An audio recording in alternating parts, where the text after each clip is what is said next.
Sekarang aku mengajak kalian untuk mengerjakan soal kekuatan otot. Untuk teman-teman yang baru bergabung, silakan tonton videoku sebelumnya yaitu tentang materi kekuatan otot. Kuharap kalian sudah mengerti. Sekarang kita akan mengerjakannya. Setiap soal silakan teman-teman pause sendiri soalnya dan mengerjakannya terlebih dahulu sendiri dengan mengatur timer 60 detik agar teman-teman bisa terlatih mengerjakan soal dengan cepat dan tepat. Oke, kita mulai. Soal nomor 1.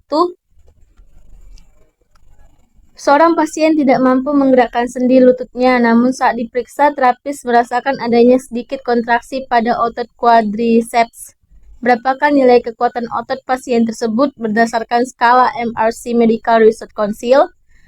Kita bahas yang A nilainya 0. Jika 0 berarti tidak ada kontraksi sedikit pun yang dirasakan. Yang B nilainya 1. Ini ada kontraksi otot yang dirasakan namun tidak dapat menggerakkan sendi.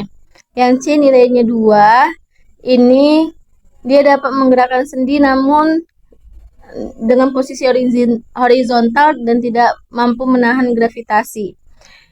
Yang D nilai 3 itu bisa diangkat dan melawan gravitasi namun tidak bisa menahan hambatan. Berarti jawabannya itu B. Oke, kita lanjut lagi soal nomor 2. Manakah deskripsi yang paling tepat untuk kekuatan otot dengan nilai 3 pada skala MRC? Yang A, otot mampu bergerak melawan gravitasi dan menahan hambatan penuh. Ini nilainya 5. Yang B, otot mampu bergerak melawan gravitasi namun tidak dapat menahan hambatan. Ini nilainya 3. C, otot hanya dapat bergerak dengan menyingkirkan pengaruh gravitasi.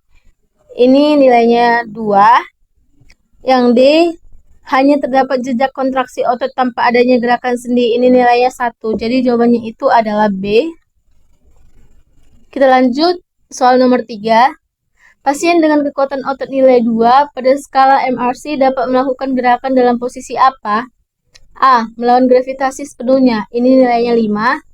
B, dengan menahan hambatan dari terapis.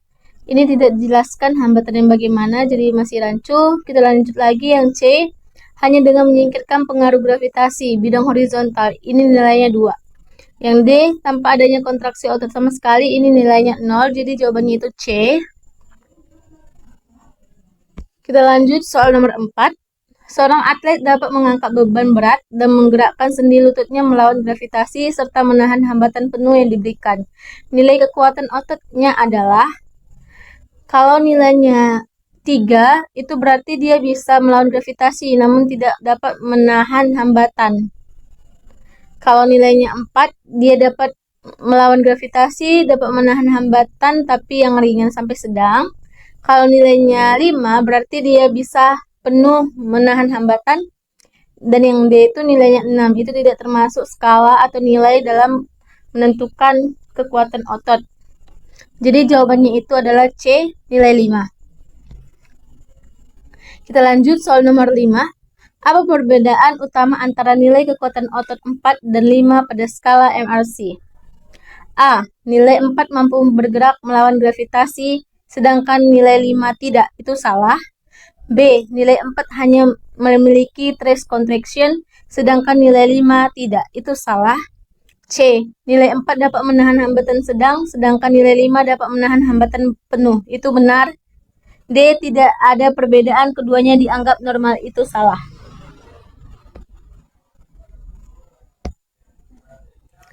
Nomor 6. Nilai kekuatan otot 0 pada skala MRC menunjukkan kondisi A, kelumpuhan sebagian. Itu salah. B, kontraksi otot yang sangat lemah. Itu salah. C, tidak dapat kontraksi otot yang terdeteksi. Itu benar. D, otot memiliki kekuatan normal. Itu salah. Jadi jawabannya itu adalah C. Kita lanjut soal nomor 7. Jika seorang pasien mampu mengangkat lengannya melawan gravitasi tetapi tidak mampu menahan hambatan yang diberikan, berapakah nilai kekuatan otot pasien tersebut? A itu 2. 2 itu dia mampu bergerak tapi tidak dapat melawan gravitasi. Berarti ini salah. B itu 3, dapat menahan gravitasi namun tidak dapat menahan hambatan. Berarti jawaban yang benar itu adalah B, 3. Yang nilainya 4 itu mampu menahan hambatan ringan sampai sedang, dan yang 5 itu adalah dapat menahan hambatan penuh. Jadi jawabannya adalah B. Soal nomor 8. Seorang perawat sedang mendokumentasikan kondisi pasien yang baru saja pulih dari stroke. Pasien tersebut mampu mengangkat lengan kirinya ke samping, abduksi bahu, saat berbaring miring, tetapi tidak dapat melakukannya saat duduk tegak. Berapa nilai kekuatan otot yang harus dicatat oleh perawat? A. Nilai 0. Jika 0 berarti tidak ada kontraksi otot sama sekali. B. Nilai 1. 1 ada kontraksi otot tetapi tidak ada pergerakan sendi. C. Nilainya 2. Dapat bergerak sendi tapi tidak dapat menahan gravitasi. D. Nilainya 3. Dapat menahan gravitasi tapi tidak dapat menahan hambatan kecil. Berarti jawabannya ini adalah C, nilainya 2. Oke, kita lanjut soal nomor 9.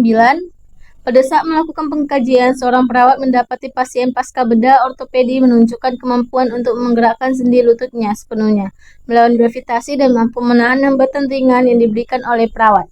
Dokumentasikan yang paling tepat untuk kondisi ini adalah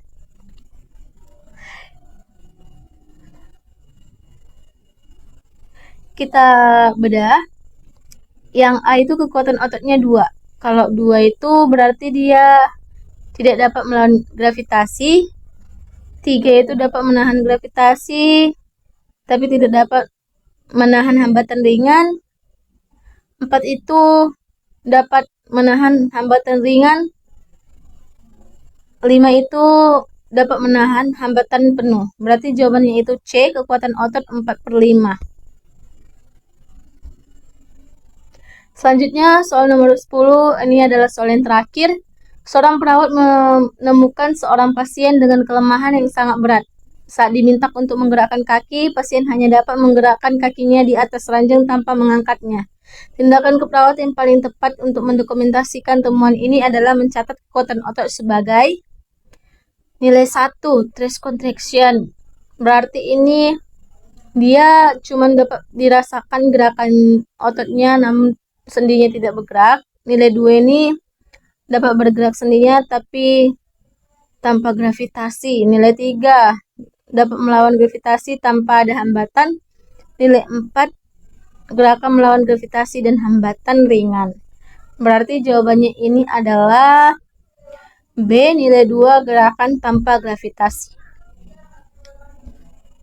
Oke, demikian 10 soal tentang nilai kekuatan otot. Kuharap teman-teman bisa dapat melatihnya sendiri lagi di rumah. Kuharap teman-teman bisa lolos UKOM dan dapat menjawab pertanyaan dengan cepat dan benar.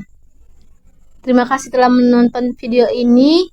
Jangan lupa like, subscribe, dan komen. Dan tunggu videoku yang selanjutnya. Bye-bye.